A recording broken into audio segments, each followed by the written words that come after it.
Terima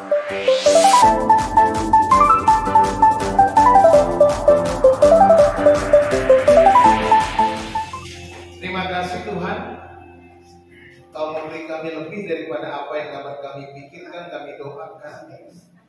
Kau ajaib, Kau luar biasa, Kau agung mulia. Saat ini kami mau mendengarkan firman. Berbicaralah ya Tuhan, kami buka hati kami dan pikiran kami, roh kami. Kuduskan kami, supaya firman-Mu tertanam dalam hidup kami, dan kami boleh melakukannya dengan segala kekuatan yang Kau beri. Terima kasih Tuhan, berbicaralah. Kami siap mendengar. Di dalam nama Tuhan Yesus kami berdoa. Haleluya. Amin. Silakan dulu. Salam. Salam. Salam. Ini rame tapi suaranya kecil banget. Salam. Salam. Puji Tuhan. Hari ini saya sangat bahagia karena banyak bapak-bapak yang hadir. Puji Tuhan. Jadi kita lihat ternyata di kota bukan cuma ibu-ibu ya. Ada bapak-bapak juga, puji Tuhan. Selama ini kebanyakan ibu-ibu, sekarang enggak, mulai berimbang. Puji Tuhan. Mudah-mudahan terus minggu ke depan semakin banyak bapak-bapaknya. Pak Herwinter belum datang. Baik, puji Tuhan, mari kita buka Alkitab. Sama kita belajar firman Tuhan. Hari ini judul khotbah saya, orang Kristen yang berkemenangan. Haleluya. Kita mau menjadi orang Kristen yang berkemenangan ya. Saudara-saudara dikasih Tuhan bahwa tidak ada yang dapat terhindar dari peperangan rohani ya. Tidak ada seorang pun yang bisa terhindar dari peperangan rohani. Ini menjadi pedoman bagi kita supaya kita ingat baik-baik bahwa kita dimanapun kita ada, kemanapun kita melangkah, tiap detik, tiap waktu ada peperangan rohani. Saudara-saudara, Yesus juga menghadapi peperangan rohani. Yesus pun menghadapi peperangan rohani ketika dia berpuasa 40 hari, 40 malam, kemudian dicobai oleh iblis. Ada peperangan rohani. Alkitab mengingatkan kita agar waspada terhadap segala macam bentuk peperangan rohani ya. Ada musuh-musuh kita, ada kuasa-kuasa jahat yang terus melawan kita. Oleh sebab itu kita akan belajar bersama-sama dari firman Tuhan dari kitab Efesus pasal 6 ayat 10 sampai ayat yang ke-13 ya. Efesus pasal 6 ayat 10 sampai 13. Sebenarnya kita baca nanti semua bagian perikop ini. Saya akan bacakan firman Tuhan pada kita hari ini. Efesus 6 ayat 10 sampai 13. Demikian firman Tuhan. Akhirnya hendaklah kamu kuat di dalam Tuhan, di dalam kekuatan kuasa-Nya. Kenakanlah seluruh perlengkapan senjata Allah, supaya kamu dapat bertahan melawan tipu muslihat iblis. Karena perjuangan kita bukanlah melawan darah dan daging, tetapi melawan pemerintah-pemerintah, melawan penguasa-penguasa, melawan penghulu-penghulu, melawan penghulu-penghulu dunia yang gelap ini, melawan roh-roh jahat di udara. Sebab itu ambillah seluruh perlengkapan senjata Allah, supaya kamu dapat mengadakan perlawanan pada hari yang jahat itu, dan tetap berdiri sesudah kamu menyelesaikan segala sesuatu. Amin. Haleluya. Jelas sekali di sini bahwa kita punya musuh. Ya, ada 3 kunci. 3 kunci menjadi orang Kristen yang berkemenangan, bisa menang melawan setiap musuh-musuh kita. Nah, kita akan belajar 3 kuncinya apa saja. Yang pertama, supaya kita bisa menang, kita harus mengenakan perlengkapan rohani. Karena ini peperangan rohani, maka menggunakan perlengkapan rohani.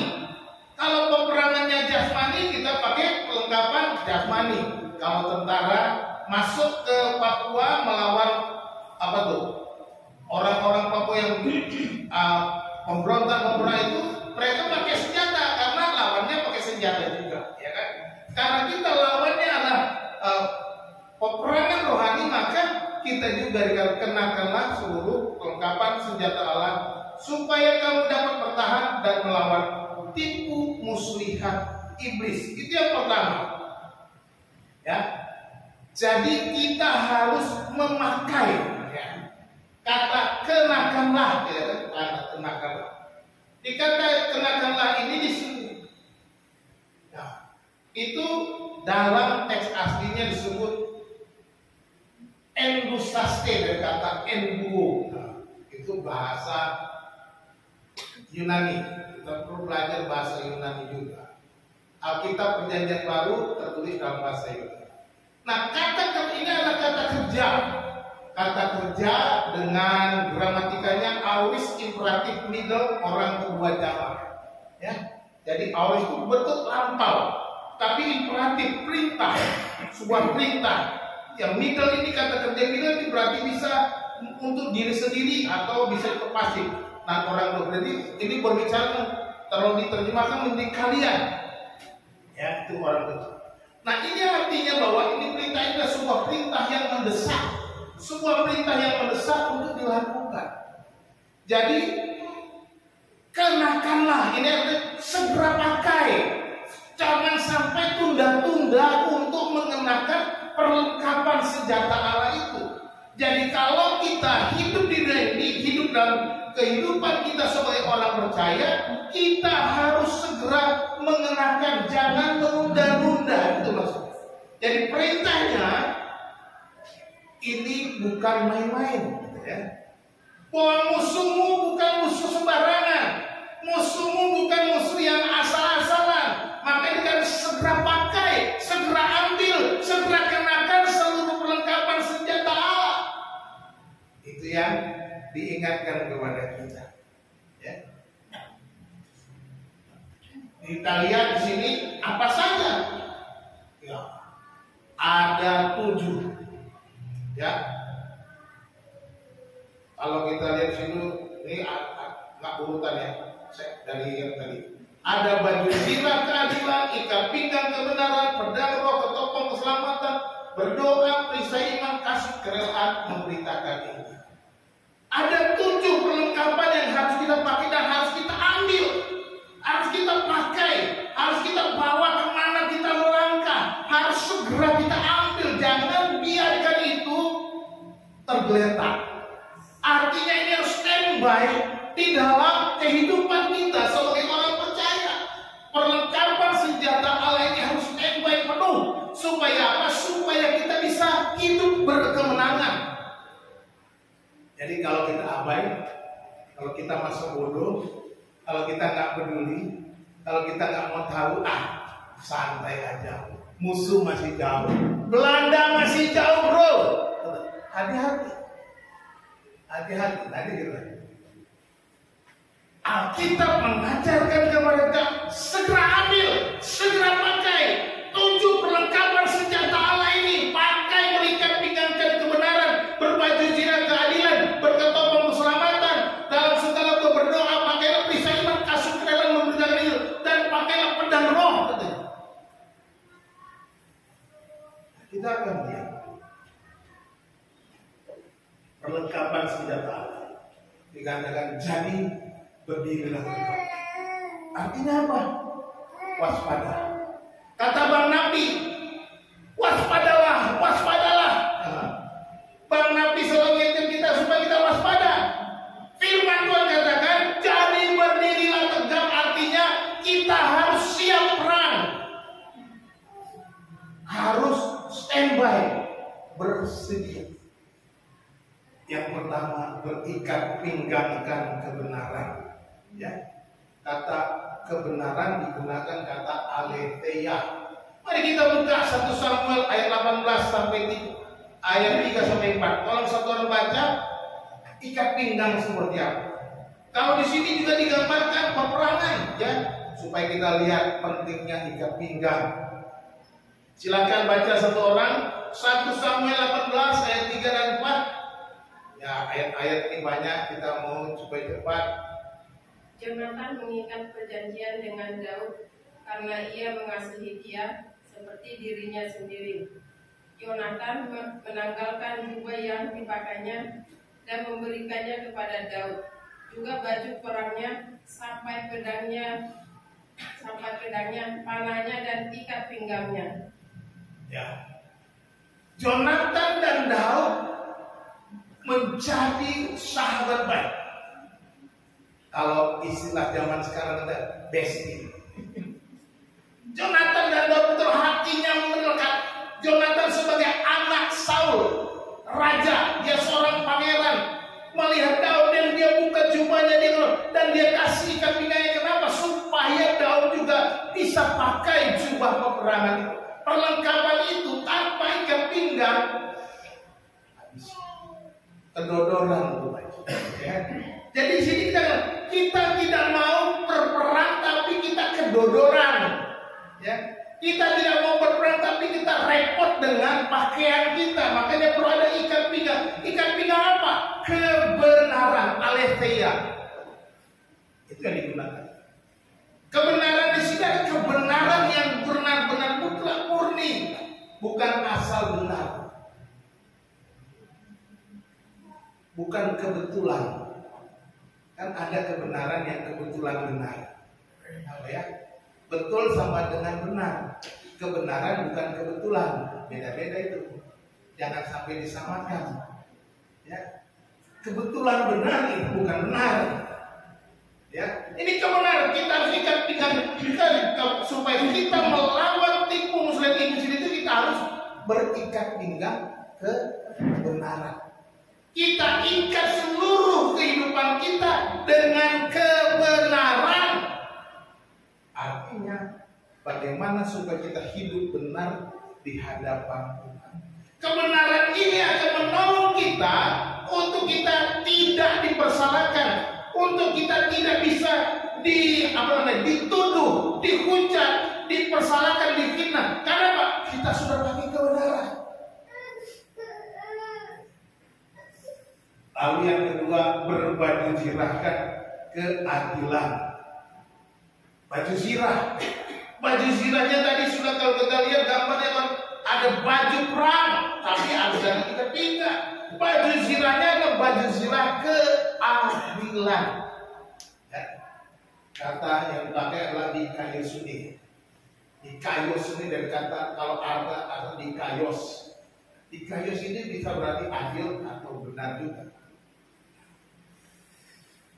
Adil.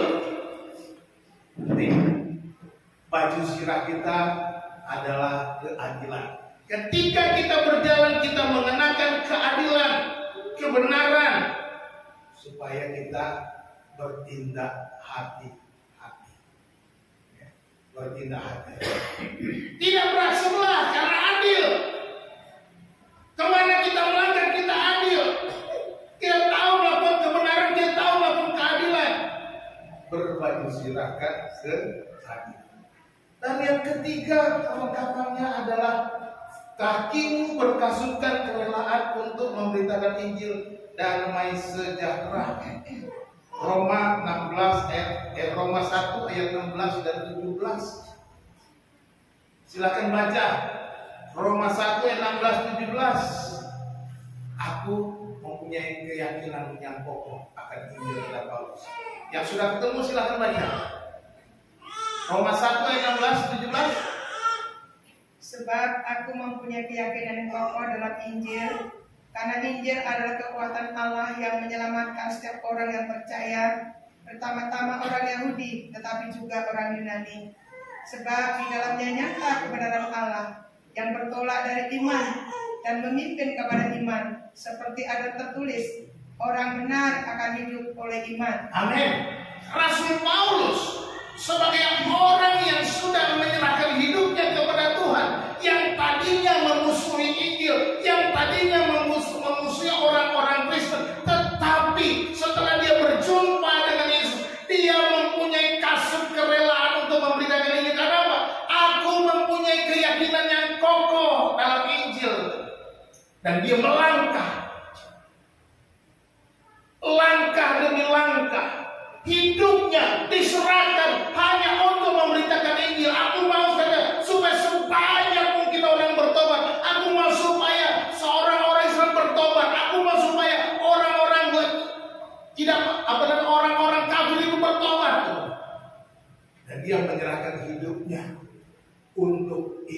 Injil Yesus Kristus. Karena kita orang benar akan hidup oleh.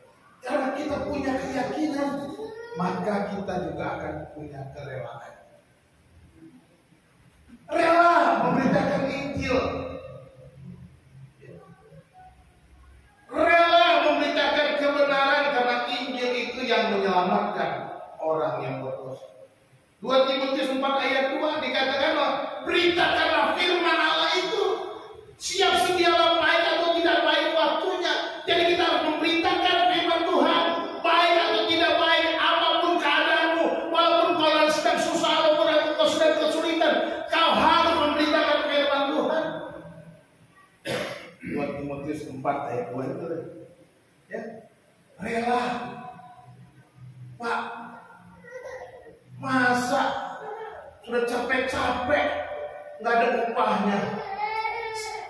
Upahmu besar di sorga. Firman Tuhan dalam 1 Korintus ayat 58. Sebab jerih payahmu dalam Tuhan tidak akan pernah dengan sia-sia. Nggak pernah sia-sia. Allah tahu kapan akan memberkati. Allah tahu membayar apa yang telah kau lakukan. Rela aja. Makanya kita punya misi membagikan kasih Kristus, melayani tanpa pamrih. Tanpa pamrih. Jangan cari pamrih dari manusia. Jangan cari pamrih dari dunia ini. Kalau kau sudah dapat upahmu di dunia ini, Tuhan bilang, enggak tuh di surga. Kan udah dapat di dunia. Sudah dipuja-puji oleh orang di dunia. Ya di surga enggak dapat lagi. Mau enak kan dapat upah di surga apa di bumi? Enak di surga. Jadi kita harus punya kasih kerelaan untuk memberitakan Injil damai sejahtera. Yang keempat, perisai iman. Dalam segala kepergunaanlah perisai iman. Sebab dengan perisai itu kamu akan dapat memadamkan semua panah api dari si jahat. Kita harus pakai perisai iman. Apa sih iman? Ibrani 11 ayat 1 bilang apa? Iman adalah dasar dari segala sesuatu yang kita harapkan dan bukti dari segala sesuatu yang tidak kita lihat. Apa yang kita harapkan? Dasarnya itu. Apa yang tidak kita lihat? Itulah iman. Yang tak pernah kulihat dan tak pernah kupikirkan, itu yang kau sediakan bagiku.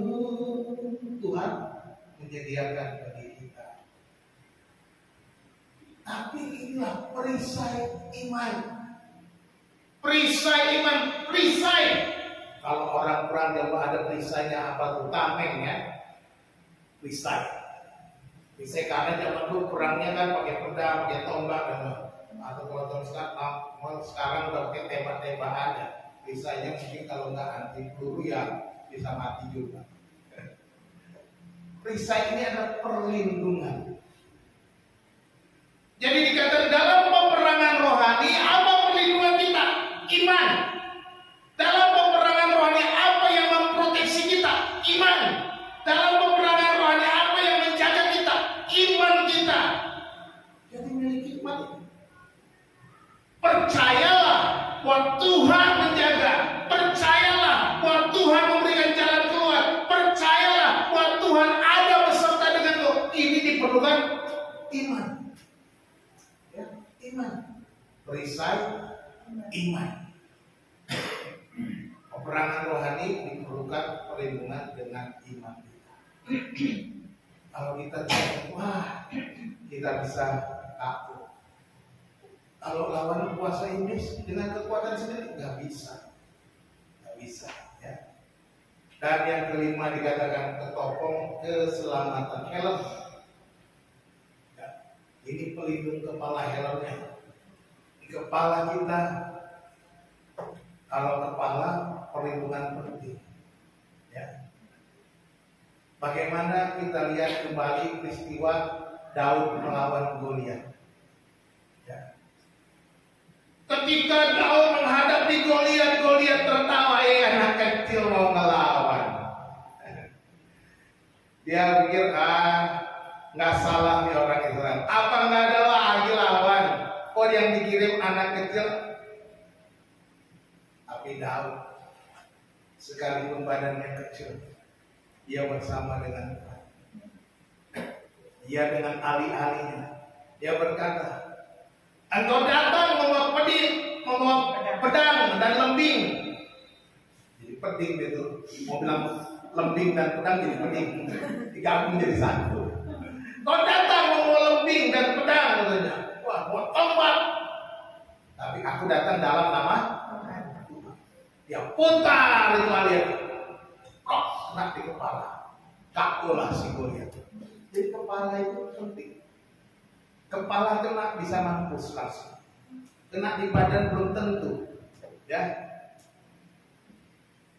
Tapi kena kepalanya, si Goliat jatuh terkapar. Pentingnya melindungi kepala. Di kepalamu ini penting sekali, saudaraku dikasih Tuhan. Kalau kamu mau berjalan dengan kepalamu harus kau jaga. Karena di sana Tuhan berikan kamu akal pikiran.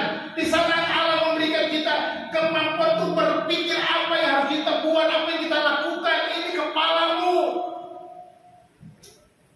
Keputusanmu ada di kepala. Pikir turun di hati, ambil keputusan. Maka ini perlu dilindungi. Ketopong keselamatan. Keselamatan dulu. Miliki Yesus Kristus. Supaya apa? Supaya kepalamu diurapi, dipenuhi dengan Roh Kudus. Supaya kepalamu dilindungi oleh keselamatan di dalam Yesus Kristus. Ketopong keselamatan. Yang keenam, pedang roh. Mana yang kau nggak tunjuk?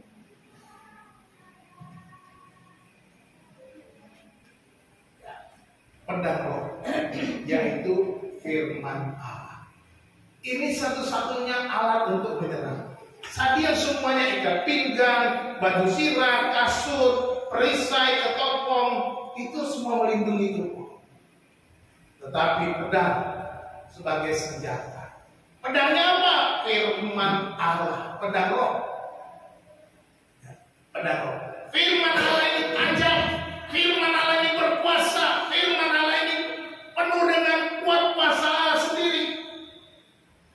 Mari kita baca Ibrani 4 ayat 12. Ibrani pasal 4 ayat 12. Firman Allah itu tajam seperti pedang bermata dua.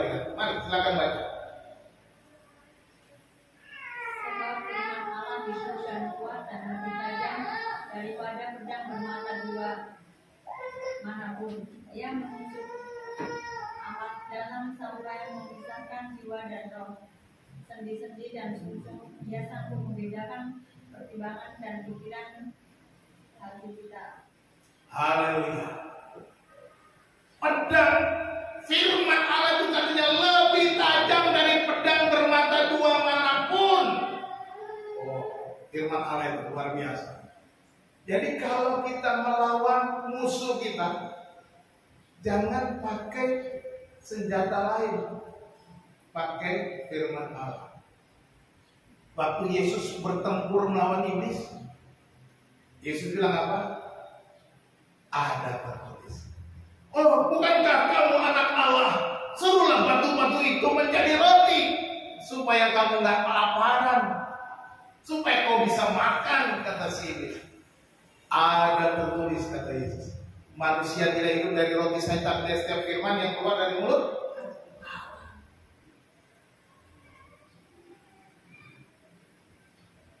Dia bawa ke tempat itu. Jatuhkan dirimu ke bawah. Bukankah ada tertulis? Setan, iblis juga mulai pakai ayat Alkitab. Bukankah ada tertulis dia akan memerintahkan malaikat-malaikat untuk mengatang engkau, katanya. Yesus jawab, ada tertulis. Jangan mencobai Tuhan Allah. Perang dengan pedang roh. Setan memang licik. Dia bisa pakai ayat Alkitab untuk menyerang kita. Hati-hati.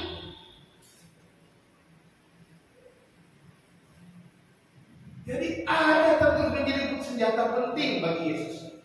Pedang roh, firman Allah. dia lebih tajam. Jadi kalau engkau mau orang rohani, pakai pedang roh. Pedang roh dapat dari mana? Ya dari mana ke Alkitab. Saudara baca ini pedang roh, baca firman Tuhan. Kalau kita nggak mau baca firman Tuhan, bagaimana? Firman itu ada dalam diri kita. Bagaimana firman itu menguasai hati kita? Bagaimana firman itu menguasai pikiran kita? Bagaimana firman ini menjadi bagian hidup kita? Kalau kita tidak pernah baca Alkitab.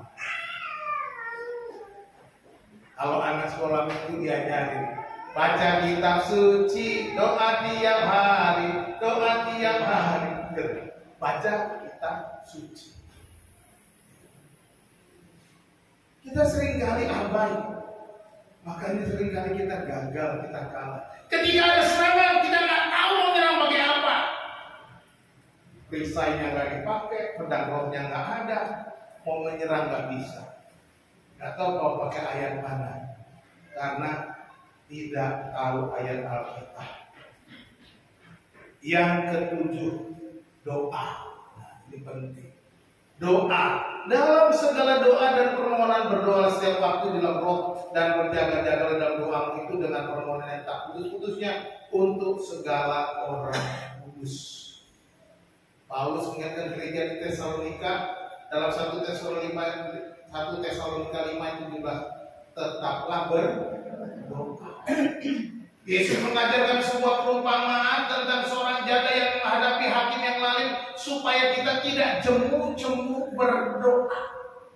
Yesus mengajarkan kita supaya kita berdoa dan jangan lupa berdoa. Ketika dia pagi-pagi benar waktu hari masih gelap, dia pergi keluar dan berdoa. Ketika Yesus mau menghadapi kayu salib, dia pergi ke taman Getsemani bersama murid-muridnya dan dia berdoa. Doa menjadi senjata. Berdoalah. Kekuatan kita itu doa. Kekuatanmu itu doa. Berjaga-jagalah dalam doamu dengan permohonan yang tak putus-putusnya. Jangan lupa berdoa.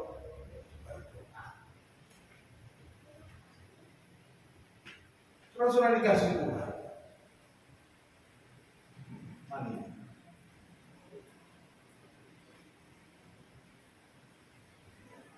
Itu yang pertama.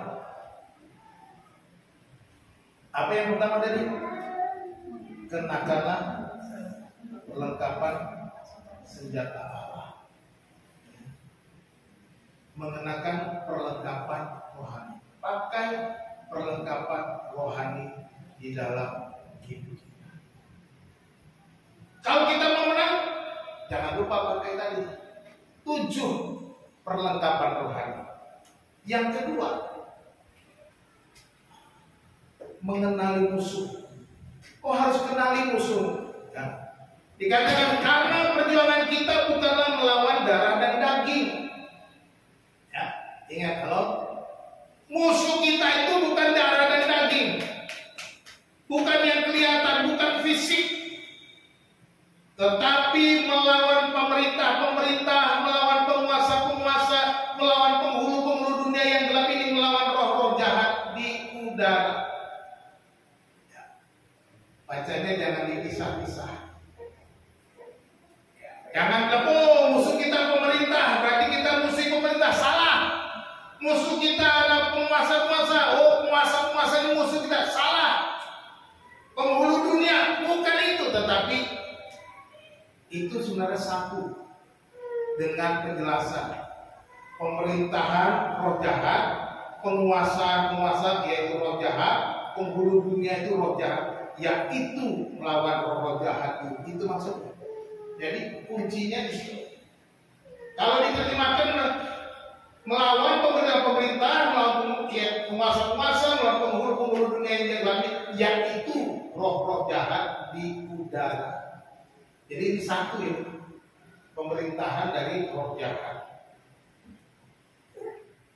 Jadi kita harus mengenali musuh kita. Musuh kita itu bukan darah dan daging.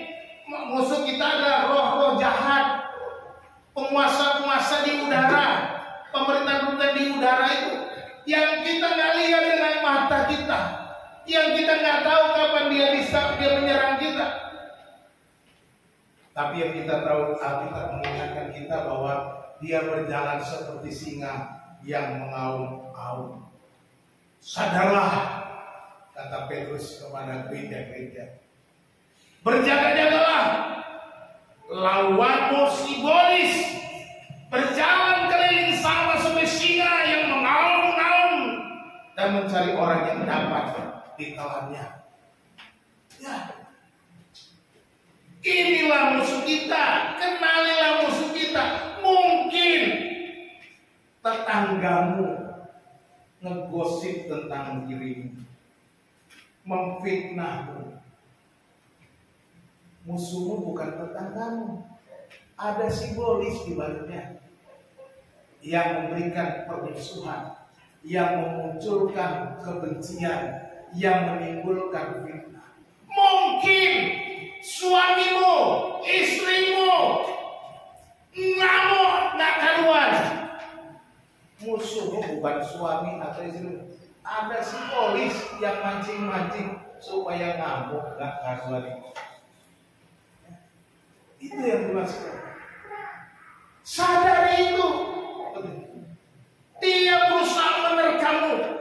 Kalau suamimu ngamuk, kamu ikut ngamuk, terperangkap, jadilah perang dunia kelima. Belum ya? Ketiga aja belum, Pak, udah kelima. Iya, langsung kelima.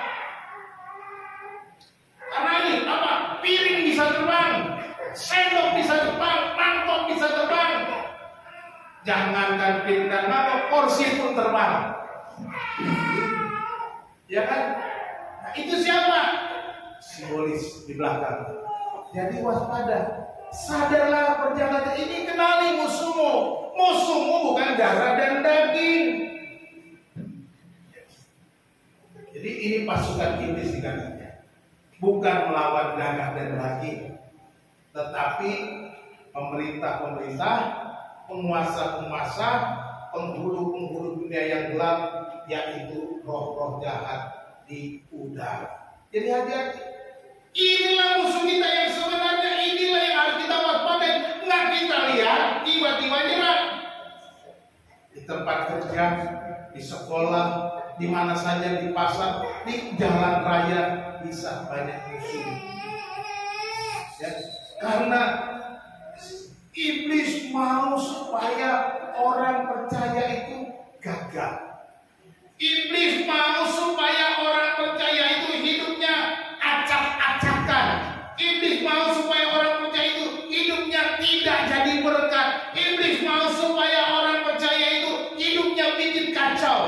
Sama seperti dia tukang bikin kacau. Makanya dia berjalan keliling-keliling. Keliling di rumahmu, keliling di kantormu, tempat kerjamu, keliling di pasar, keliling di jalan, mencari orang yang dapat ditelan. Inilah menurut ya.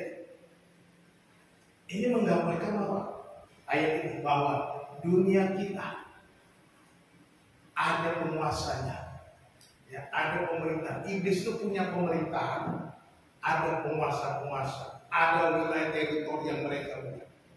Ya. Ini menjadi gambaran. Karena mereka punya teritori, makanya seringkali dia menyatakan kekuatan. Jadi hati-hati. Dulu pernah saya pergi ke rumah teman. Rumahnya di pinggir jalan raya yang besar. Di depan rumahnya sering terjadi kecelakaan. Lalu ketika ada kecelakaan ini dia cerita, Pak, kalau di sini sering terjadi kecelakaan itu biasa. Kenapa? Karena di sini nih Pak, di pohon belimbing ini ada penjaganya. Penjaganya suka cari masalah. Terus, kok Bapak biarkan? Kenapa dibiarkan itu? Kenapa nggak diusir? Wah, dulu Pak, waktu saya beli rumah ini, dia tinggal di sini, di rumah ini, di loteng, di lantai 2. Tapi ada hamba Tuhan datang ke saya. saya katanya lihat ada setan di sini. Lalu kami usir, katanya boleh diusir, tapi nggak boleh keluar. Kami minta pindah di pohon belimbing. Lah kok dikasih sama bodoh amat. Kalau saya kayak gitu, ngapain kamu bikin rusak di sini? Jangankan pohon belimbing, di got rumah saya aja nggak boleh. Pergi gitu kalau saya. Tapi itu yang terjadi. Kadang-kadang iblis menipu kita tuh soal ini wilayah gue, ini teritori gue. Hati-hati kalau lewat sini, kalau nggak mati celaka. Itu ya. Jadi kita lihat ini ada musuh-musuh yang melawan kita. Musuh ada teritori kuasa kegelapan. Jadi kita harus kenali musuh kita yang sebenarnya bukan darah dan daging, artinya bukan fisik yang saudara lihat di depan mata. Ya, bukan itu.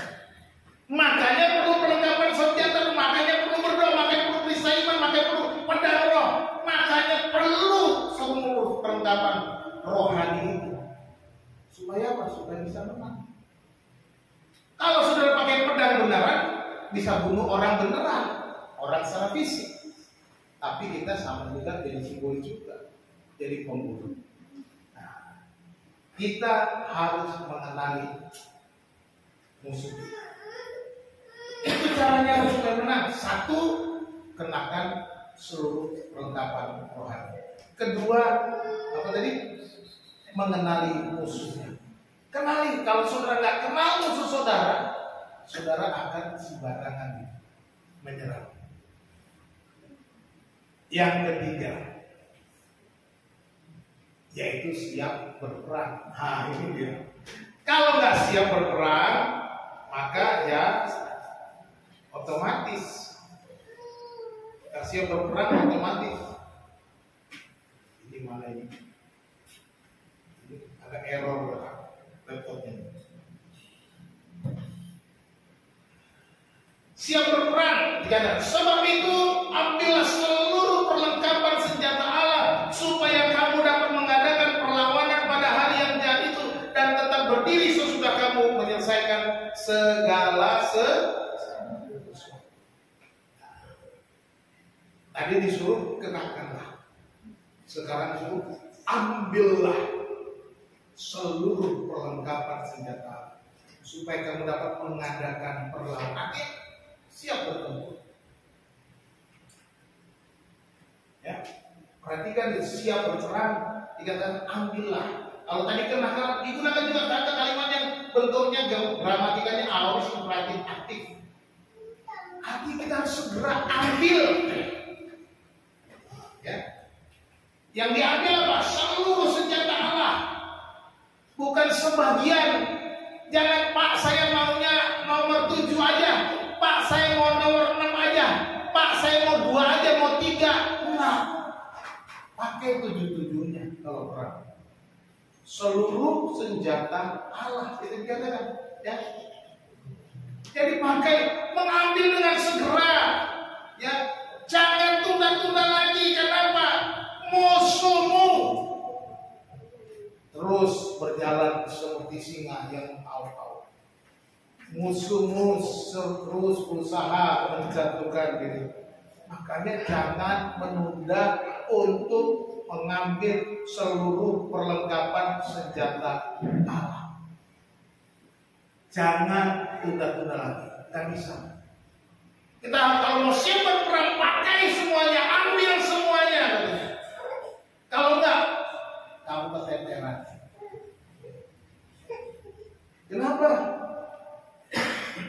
Karena dikatakan di ayat 1, supaya kamu dapat mengadakan perlawanan pada hari yang jahat. Ya. Hari yang jahat. Diingatkan bahwa kita menghadapi hari yang jahat. Kenapa? Karena dikatakan bahwa dunia ini yang ada di dalamnya dikuasai oleh si jahat. Dunia ini berusaha dihancurkan oleh si jahat. Dunia ini berusaha dikacaukan oleh si jahat. Peperangan di mana-mana itu si jahat. Kehancuran negara-negara di Arab sana itu pekerjaannya si jahat.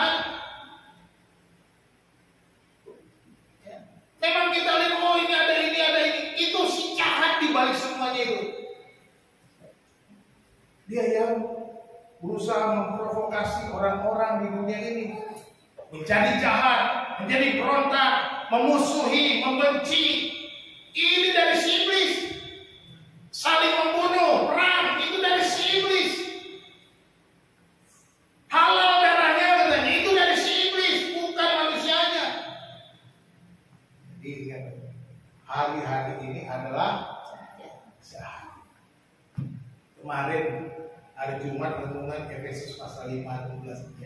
Coba dibaca Efesus 5 ayat 16. Pergunakanlah, ayo. Kalau udah ada ayat ini langsung dibuka nih. Ayo Efesus 5 ayat 16. Silakan baca yang keras, satu orang kok malu-malu. Efesus 5 ayat 16.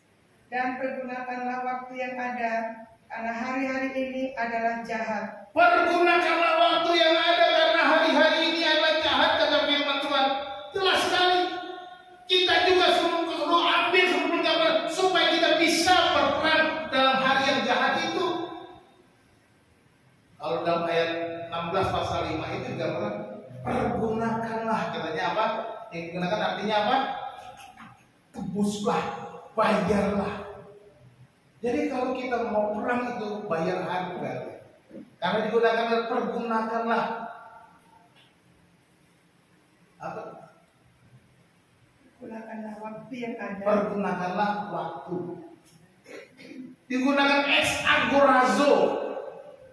Ex agorazo itu artinya tebus. Seperti membayar di pasar. Agorazo itu artinya pasar. Agora itu pasar. X itu diambil keluar. Jadi kalau ex agorazo artinya kita bayar baru kita bisa bawa barang belanja. Kalau saudara ke supermarket juga begitu, pilih lewat kasir. Kalau nggak bayar di kasir, jangan coba-coba bawa barangnya, ditangkap, itu tuh maling. Jadi kalau kita bayar harga dengan hari-hari kita, ya, pergunakan waktu katanya. Waktu itu apa? Kairos, momen, saat di mana waktunya Tuhan, bahwa ada momen-momen di dalam kita yang kita perlu tebus dengan hidup kita, yang kita perlu bayar harga. Karena apa? Hari-hari ini jahat katanya. Makanya kita harus ambil perlengkapan senjata Allah. Musuh kita ada tiap-tiap hari. Musuh kita setiap hari. Ingat baik-baik. Bangun tidur udah ada musuh. Sampai kita mau tidur udah ada musuh. Nggak berhenti musuh kita menyerang. Masih saya ingat waktu saya muda, sekarang udah agak tua. Waktu saya mulai pelayanan belum menikah, masih semangat pelayanan kemana-mana. Pulang malam jam 11 jam capek. Pelayanan. Sampailah di rumah. Mau tidur. Udah capek banget. Badan ngegeletak. Saya cuma bilang, Pak, Tuhan, kau tahu kan saya udah pelayan udah capek. Saya mau tidur. Nggak berdoa lagi. Cuma bilang gitu, Tuhan tahu kan saya udah capek. Gitu aja. Waktu saya baru mau tidur, tiba-tiba masuk kamar saya. Badannya bosan. Gede sampai ke langit-langit. Saya tergeletak di bawahnya. Waktu saya lihat, dia diri di samping saya itu. Dia tertawa. Terus saya terdalam nama Yesus, dalam nama 3 kali saya terdalam, itu pecah, pus. Ternyata saya ditertawai sama si egois. Pelayanan sih boleh, bekerja buat Tuhan boleh, tapi jangan main-main dengan Tuhan. Musuhnya masih ada. Terus saya, udah lu kan udah capek. Saya si bodoh, udah capek, udah doang. Mau sanggup tidur aja, Tuhan ngerti. Ya memang Tuhan ngerti, Tuhan paham, tapi hidupmu harus berserah penuh. Berserah kepada Yesus, harus begitu. Jadi jangan karena capek, Tuhan abaikan Tuhan. Jadi iblis itu mulai bangun tidur sampai mau tidur terus menyerang. Mau doa apa enggak? Anak-anak, ayo berdoa dulu kumpul. Antar dulu, taruh, lama-lama pada tidur sendiri, nggak mau doa lagi. Hati-hati. Iblis itu perang setiap saat. Pergunakanlah waktu yang ada, karena hari-hari ini jelas. Peperangan ini karena hari-hari ini jahat, ya. Pakai seluruh perlengkapan senjata supaya kamu dapat mengadakan perlawanan pada harinya dan tetap berdiri sesudah kamu menyelesaikan segala sesuatu, supaya kita nggak kalah. Siap berperang, ya, siap berperang. Pertama, kenakan perlengkapan rohani. Kedua, mengenali musuh. Yang ketiga, siap berperang, maka kita akan berperang. Janji Tuhan dalam 1 Korintus 10:13, pencobaan-pencobaan yang kamu alami ialah pencobaan-pencobaan biasa yang tidak melebihi kekuatan manusia. Sebab Allah setia, dan karena itu Ia tidak akan membiarkan kamu dicobai melampaui kekuatanmu. Pada waktu kamu dicobai, Ia akan memberikan kepadamu jalan keluar sehingga kamu dapat menanggungnya. Haleluya. Kita perlu pakai perlengkapan senjata Allah secara lengkap, seluruhnya. Tidak boleh pilih-pilih, tidak boleh sebagian, tidak boleh kurang, supaya kita tetap siap berperang menghadapi musuh. Tapi puji Tuhan, Tuhan katakan bahwa Tuhan memberikan kita kekuatan. Tuhan tidak membiarkan kita dicoba melampaui kekuatan kita. Bahkan ketika kita dicoba, Dia akan memberikan kepada kita jalan keluar. Dia memberikan solusi, Dia memberikan kekuatan, Dia memberikan pertolongan tepat pada waktunya, supaya kita dapat menanggung semua itu. Ini janji Tuhan. Makanya ini menjadi pedang roh. Kalau engkau sudah lelah, sudah capek, Tuhan aku masak, angkat tanganmu, berserah, biarkan Tuhan turunkan tangannya menolong. Ketika engkau sudah tak mampu lagi, berserah, Tuhan aku percaya janjimu firman, sebagaimana katakan, segala perkara dapat kutanggung Dia di dalam Dia yang memberikan kekuatan. Ini Tuhan berikan aku kekuatan. Ku tak sanggup lagi, tetap mampu. Aku percaya Engkau tidak pernah tertidur. Aku percaya bahwa Engkau akan berperang untuk aku dan aku akan diam saja. Aku percaya. Tuhan tahu kekuatan dan Engkau akan berikan jalan keluar supaya aku bisa menanggung. Inilah senjata kita melawan musuh-musuh kita.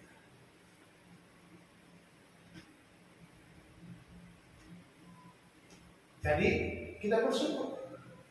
Kuncinya lagi supaya kita siap berperang. Kita diingat kembali Yakobus dalam Yakobus 4:7. Karena itu tunduklah kepada Allah dan lawanlah iblis, maka dia akan lari daripada.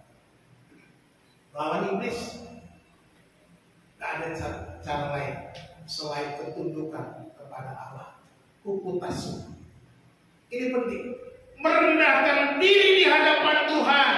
Tunduk kepada Tuhan dan kita merendahkan saudara daripada Tuhan. Supaya apa? Supaya iblis lari. Kenapa? Yang muncul, yang nampak kekuatan yang ada adalah kekuatan Allah sendiri yang menyerang si iblis itu. Ini yang kita lakukan. Tunduklah kepada Allah. Kuputasu. Kuputasu. Kitalah orang-orang yang tunduk kepada Allah. Maka ketika kita merendahkan diri, iblis katanya, dikatakan firman, dia akan lari. Dia akan lari terbirit-birit. Dia tidak dapat melawan kuasa yang maha kuasa itu. Dia tidak dapat melawan Allah kita yang hidup, Allah kita yang maha besar. Kuncinya tunduk. Rendahkan diri di hadapan Tuhan. Seperti Daud tadi, aku datang dalam nama Tuhan. Bukan kekuatanku, bukan gagahku, bukan karena kehebatanku, tetapi oleh karena Tuhan. Itu yang dapat kuandalkan, itu yang akan melawan setiap musuh-musuhku. Itu yang harus kita lakukan. Siap berperang, ambillah semuanya, pakai semuanya, lawanlah musuh dan serahkan dirimu kepada Tuhan. Merendahkan diri di hadapan Tuhan, maka musuh-musuhmu akan lari. Oke, kesimpulan dan penerapan. Haleluya, udah mau habis banyak. Yang pertama, kenakanlah seluruh perlengkapan rohani. Ya. Lengkapi diri kita sepenuhnya dengan perlengkapan senjata Allah, sebab kita memiliki banyak kelemahan karena kedagingan kita. Daging kita ini lemah. Ya.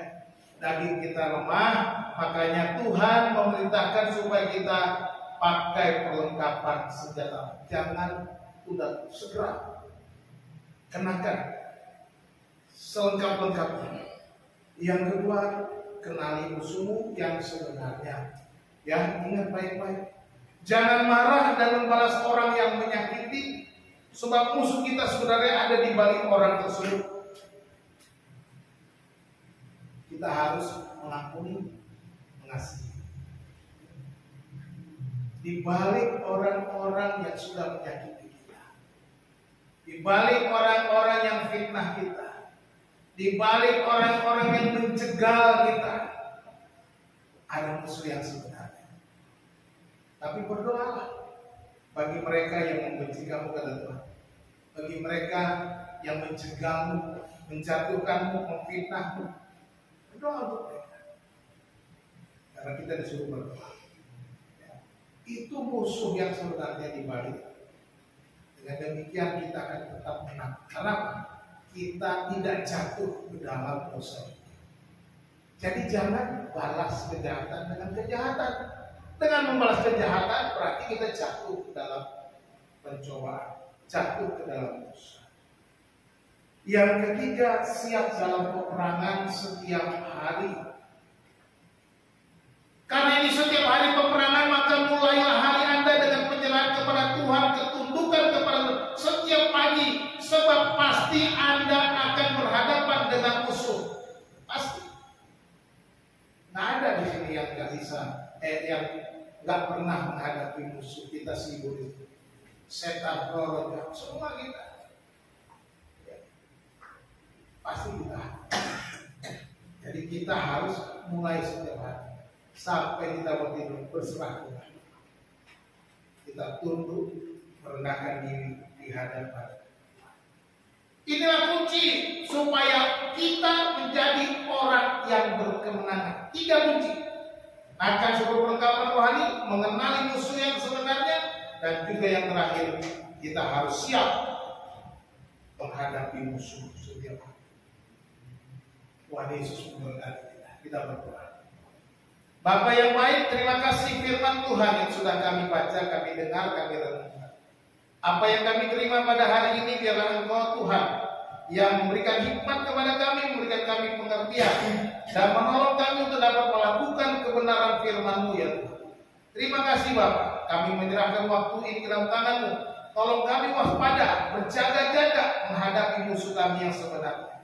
Terima kasih Bapa, hamba-Mu berhenti berbicara. Roh Kudus biar Engkau terus berbicara kepada kami supaya kami ingat, kami siap, kami selalu memakai seluruh perlengkapan senjata Allah tiap-tiap hari. Terima kasih Tuhan, terpujilah nama-Mu.